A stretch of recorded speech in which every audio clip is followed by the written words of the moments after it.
ఎన్నిసార్లు చెప్పినా అమ్మాయి గురించి చేతులు కట్ చేసుకుంటా ఏదైనా చేస్తా అంటారు కదా. ఈయన వాళ్ళకి చెప్తున్నాను, ఎవరికి షేర్ చేస్తారో వాళ్ళకి షేర్ చేయండి. వైజాగ్ వైజాగ్ బాయ్ లిటరల్గా ఏడుస్తూ చెప్పిన స్టోరీ ఇది. వైజాగ్ అమ్మాయి, వాడు ఎట్టు పోతే అటు చూపులు చూపులు కలిసిన వేళ అంటారు చూడు, ఇద్దరు ఆ కళ్ళల్లోనే వీడికి అర్థమైపోయిందంట, అబ్బా ఈ అమ్మాయి నాకు ఏదో సిగ్నల్ ఇస్తుందని చెప్పేసి 3 రోజుల్లోనే ఇన్స్టా ఐడి తీసుకున్నాడంటే ఇంకా అక్కడి నుంచి చాటింగ్, వాట్సాప్, కాల్స్. కట్ చేస్తే 1 మంత్లోనే నువ్వు లేకుంటే నేను ఉండలేను, చచ్చిపోతా కాడికి వెళ్ళిపోయినారు ఇద్దరు. సరే అక్కడితో ఆగిపోయిందా. ఈ అమ్మాయి ఏంటంటే, నేను నీతోటి ఉంటాను కానీ పెళ్ళి మాత్రం చేసుకోను. ఎందుకు అంటే 1 ఇయర్ 6 నెలల తర్వాత తెలిసిందంటే ఏమనంటే ఇంకొక అబ్బాయి ఉన్నాడని. అప్పుడు చెప్పిందంటే క్లారిటీ, నాకు ఇంకొక బాయ్ ఫ్రెండ్ ఉన్నాడు కాబట్టి నేను నీతోటి పెళ్ళి చేసుకోనని చెప్పానని చెప్పి. ఎంత క్లారిటీ ఇచ్చింది. కానీ ఇక్కడ ఇంకొక ట్విస్ట్ మీరు అర్థం చేసుకోవాలి. ఏమైంది అని అంటే 3 ఇయర్స్ తర్వాత, అంటే ఈ 3 ఇయర్స్ కూడా వీడితో లవ్ ఎలా మెయింటైన్ చేసింది అంటే, వీడు బాగా నచ్చి వాడిని వదిలేసింది. ఈ అమ్మాయి వచ్చి చెప్పింది, నీ లవ్ నాకు ఎంత నచ్చిందంటే వాడిని వదిలేశానని.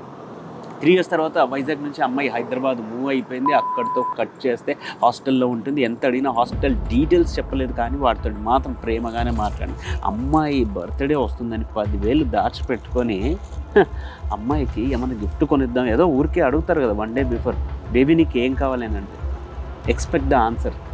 ఆ అమ్మాయి నీ బడ్జెట్ ఎంత అనగానే మనోడు గుండె పేలిపోయింది. బడ్జెట్ ఏంటి అని. సరేలే 10,000 అలా దాచిపెట్టుకున్నా అంటే, నాకు ఫోన్పే కొట్టే నేను కొనుక్కుంటా అంది.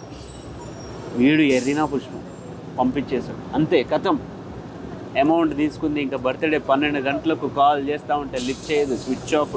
వాట్సాప్లో ఎంగేజ్ వస్తుంది. ఏంటి అని అంటే, నాకు బ్యాటరీ సిగ్నల్ లేదు, నేను నీతో మాట్లాడను, కట్ చేస్తే బ్లాక్. అదంతా అయిపోయింది.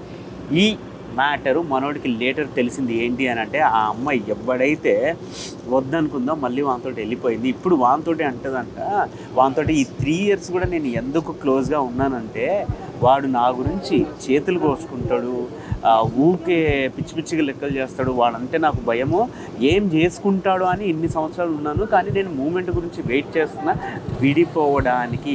సో ఎంతమందికి అర్థమవుతుంది, మీరు చేతులు కోసుకొని అవన్నీ నాకు పెడుతున్నారు కదా, కట్ చేయండి, ఇమ్మీడియట్గా కట్ చేసి